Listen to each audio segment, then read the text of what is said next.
Governor Holcomb, Chief Justice Roberts, Leader McConnell, Senator Leahy, Senator Nunn, Governor Daniels, distinguished members of the Senate and the House, members of the clergy,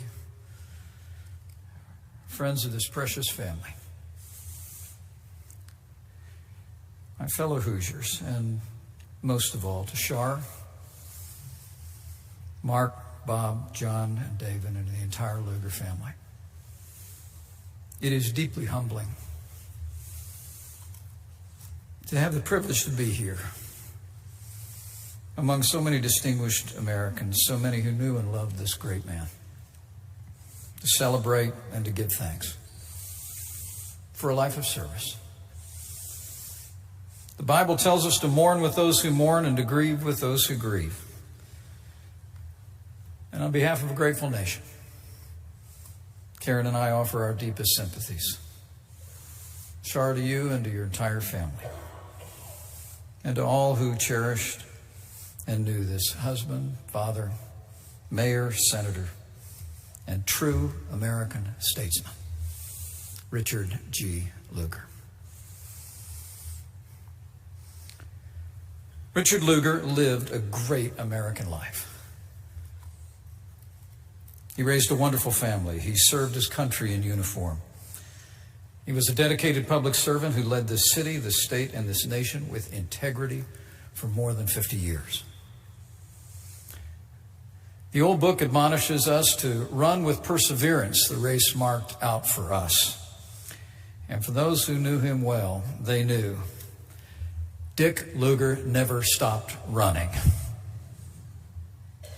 Born in 1932 to Marvin and Bertha Lugar here in Indianapolis, he was a standout student, Eagle Scout, first in his class at Short Ridge High, first at Denison, a Rhodes Scholar.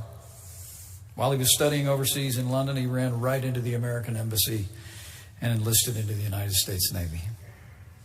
After he came home, he kept running. He helped run a machine business for his family. He ran for the Indianapolis School Board. And before long, he was running this city. You know, we all remember the Indianapolis that elected Dick Lugar mayor back in 1967. It was a good place, but it was a very different place, affectionately known as Indianapolis. But Dick Lugar changed all that. He adopted reforms like Unigov that literally transformed our capital city into one of the most dynamic capital cities in America. Perhaps the greatest monument to Dick's leadership here in Indiana is the skyline of Indianapolis and the world-class city that he leaves behind. For many, that legacy of transformational leadership would have been enough, but not for Dick Lugar. No sooner had he set in motion the reforms that would transform this city, he was off to another race. And in 1974, he took on a long-shot race for the United States Senate against Senator Birch Bayh, a rising star in national politics in his party. You know, it's remarkable to think that two giants of 20th century Indiana politics departed this world within a few weeks of each other. It's the end of an era. And on this day, I know Dick wouldn't mind if we took a moment to express our gratitude and condolences to the Bayh family as they grieve the loss of another great Indiana public servant. Now, while he came up short in that race, Dick Lugar kept running. And in 1976, he won.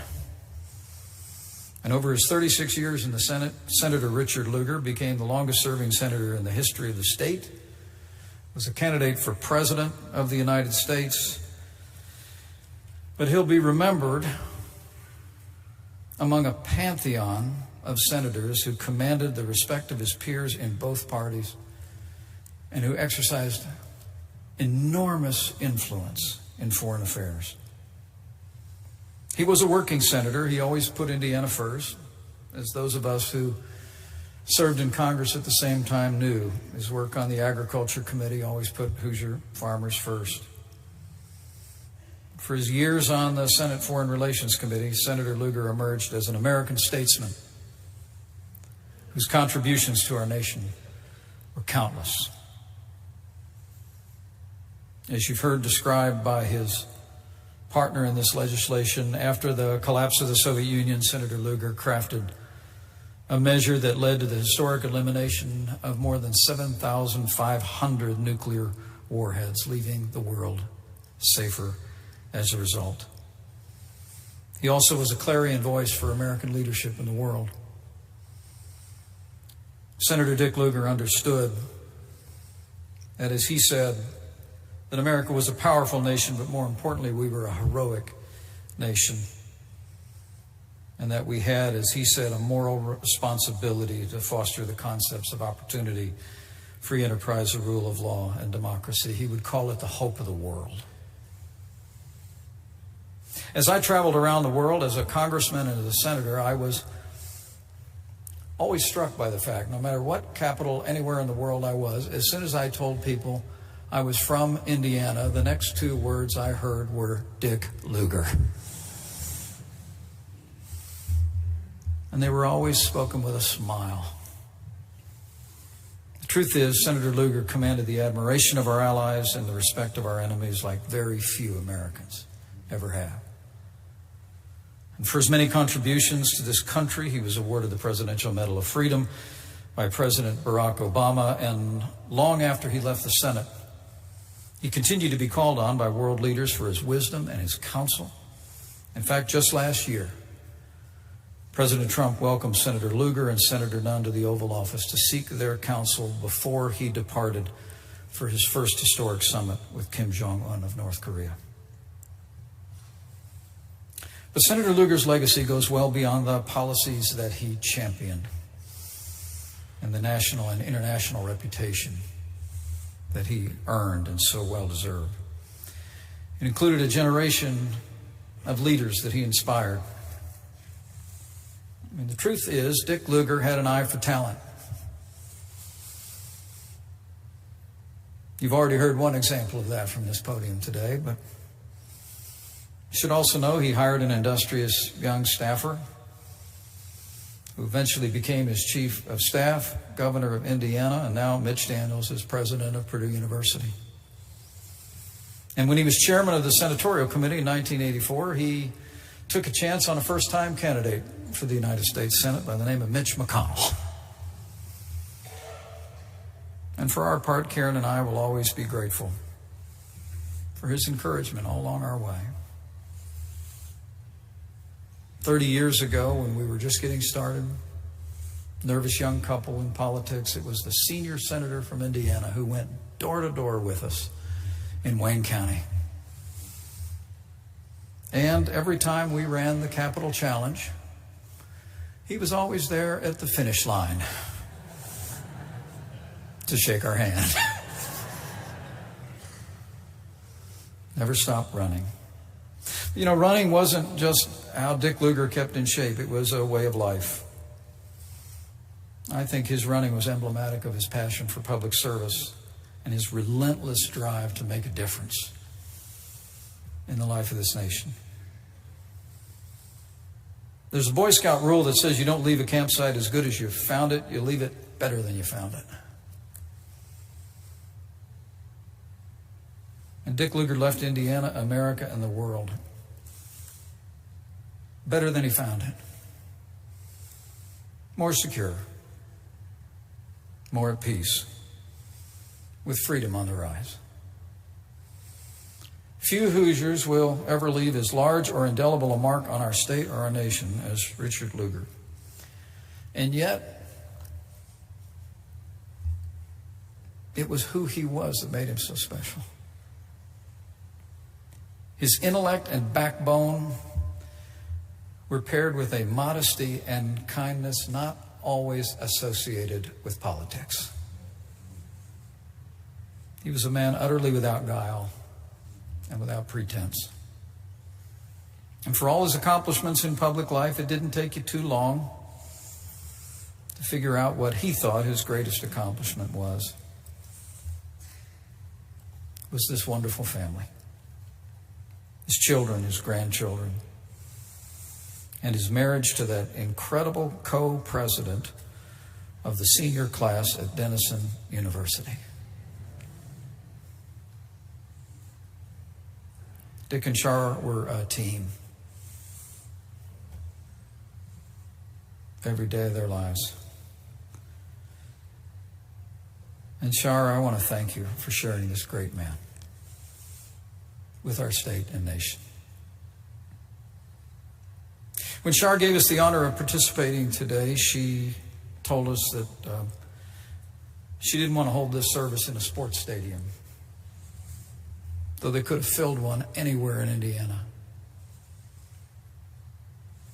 They wanted to hold it here at St. Luke's, a church that Dick's family helped found generations ago. Because as Char told us that night on the phone, that's who we are. And throughout his life, that's who Dick Lugar was. All about family and faith. I came across a story about that in a book published in 1988. Years ago, there was a high school journalism convention. And two young writers from the Shortridge Daily Echo were rooming together at the convention. And as they were turning in for the evening, a young Dick Lugar turned to his roommate and asked if he'd like to join him in prayer. Years later, that roommate recounted that it was the first time in his life that anyone other than a minister had asked him to pray out loud. And he was taken aback. He rejected the offer with a quick no thanks. And then to hide his discomfort, he put the pillow over his head. But as he laid there, years later, he would recount that he heard Dick recite, and I quote, in a clear, unaffected voice, the words of the Lord's Prayer. And then to go on to express his love and concern for his family and friends, asking God's blessing on them.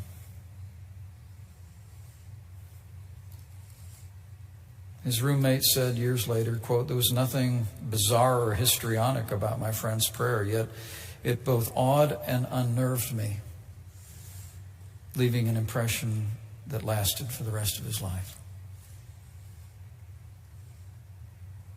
That's who Dick Lugar was.